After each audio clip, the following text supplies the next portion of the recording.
angibingelele igama ke ngumzwakhe wakaNcube size lapha ukuzoletha lo msebenzi kuJehova sihlanganileke singabantwana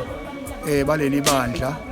sihlangana senza igroup ngoba inhloso yethu enkulu ukuthi sizoyicelela isibusiso kuNkulunkulu siye sikwenzeke lokuthi sihlangane bese sikhumbula kuNkulunkulu ukuthi sizocela ibusiso sicele nokuvikeleka kulesifo esikhona namhlanje na ke siletheke lo msebenzi ke ama-pallets lawa awu-17 kasimende ngokunjalo kunethanki eliphambili lapha nalidizili nalesibhalisileyo ukuba sizonikela ngabo uNkulunkulu awaloba amagama ethu encwadini yokuphila.